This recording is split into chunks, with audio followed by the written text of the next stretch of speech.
Hello everyone, myself Akshay Zadav, my friend Sakshi Herwade and Vaishnavi Zadav. We are here to present the presentation on the topic wind circulation pattern. First of all, we see what is the difference between wind and air. Air is nothing but mixture of gases and the movement of that gases is called as wind. We take one example. Suppose we consider one room in silent mode, that is, there is no any fan or anything, then it is air. When you open the window, then it is a movement of air called wind. Nextly, suppose there is earth surface. In first situation, there is low temperature on the earth surface. So the wind is coming in downward stream and there is presence of air. So there lies high pressure.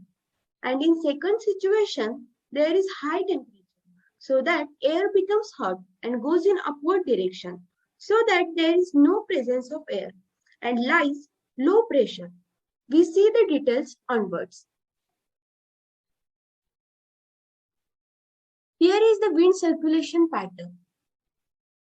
As we know, at the equatorial point, that is at 0 degree, the sun temperature is high. So there is low temperature belt called doldrums. At 30 degree north side and 30 degree south side, there is subtropical high belts, that is horse latitudes. At the 60 degree north side and 60 degree south side, there is westerlies, that is nothing but the wind is flow from west direction to east direction. And on the poles, there is subpolar belts. As we know, due to the difference in pressure, wind flows from high pressure to low pressure. At the equatorial point, there is low pressure, and at the subtropical belts, there is high pressure. So, the wind flows from high pressure to low pressure. Here we see that the arrow is little bit tilted because at the same time, Earth is rotated. Now, we will discuss the whole diagram in detail onwards. Here is the horizontal view of wind circulation pattern. We know that at the equatorial point, the temperature is high due to the sun. When the temperature is high, the air becomes hot and goes in upward direction. At a certain point, the air becomes cool and converted into cloud and then diverge and comes down at the 30 degree to the north and to the south also. And at this point, the pressure is high because the pressure at 30 degree to the north side and 30 degree to the south side is high. On the both north and south side, at the pole side, the temperature is low and air is cool. So there also high pressure.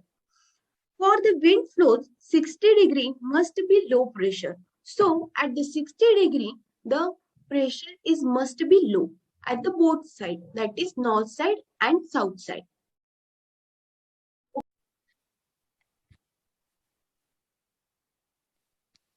Now here wind is described with direction and speed. The direction of wind is measured by wind vane and the speed of wind is measured by anemometer. The direction of wind is expressed as the direction from which the wind is blowing. For example, easterly winds blow from east to west, while westerly winds blow from west to east. Winds have different level of speed, such as breeze and gale, depending on how fast they blow. Wind speeds are based on description of wind in a scale called as the Beaufort scale, which divides wind speed into 12 different categories from less than 1 miles per hour to more than 73 miles per hour. Due to difference in pressure, wind flow from high pressure to low pressure. Now we see polar high pressure belt. In that, the polar highs are small in area and extend around the pole. They are lies around poles between 80 to 90 north and south latitude. The formation are the air from subpolar low pressure belts after saturation becomes dry. This dry air becomes cold while moving towards pole through upper troposphere. The cold air on reaching pole subsides, creating a high pressure belt at the surface of Earth. Now we see subpolar low pressure belt. In that, it located between 45 degree north and south latitudes and Arctic and Antarctic circles, that is 66.5 degree north and south latitude, owing to low temperature. In this latitude, the subpolar low pressure belts are not very well pronounced year long. And third one is subtropical high pressure belts, it also known as horse latitude. In that, the highs extend from near the tropics to about 35 degree north and south latitude. Formation is the after saturation at the ITCZ, the air moving away from equatorial low pressure belts in the upper troposphere become dry and cold. These dry and cold winds subsides at 30 degree north and south. So the high pressure along these belts is due to subsidence of air coming from the equatorial region, which descends after becoming heavy. The high pressure is also due to the blocking effect of air at the upper level because of the Coriolis force. Now onwards, Sakshi will explain. Now we will see equatorial low pressure belt or doldrums. It lies between 10 degree north and 10 degree south latitudes, and width may vary between 5 degree north and 5 degree south and 20 degree north and 20 degree south. Also, this belt happens to be the zone of convergence of trade winds from two hemispheres, that is from subtropical high pressure belts.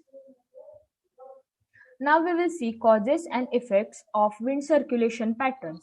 Wind carries air contaminants, for example, car emission, chemicals from factories, dust, etc., from their source, causing them to disperse.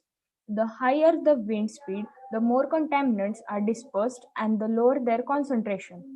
However, high wind can also generate dust. That is a problem in dry, windy rural areas. Low wind speeds deteriorate air quality with respect to pollutants emitted near the ground due to restricted air ventilation. Also, wind carries moisture into an atmosphere as well as hot or cold air into a climate, which affects weather patterns. And also, the wind travels from areas of high pressure to areas of low pressure. Heat and pressure cause the wind to shift the direction. The combination of oceanic and atmospheric circulation drives global climate by redistributing heat and moisture. Areas located near the tropics remain warm and relatively wet throughout the year. Also, the Earth's orbit around the Sun and its rotation on a tilted axis causes some parts of Earth to receive more solar radiation than others. This uneven heating produces global circulation patterns. Also, in the temperate regions, variation in solar input drives seasonal changes. Thank you.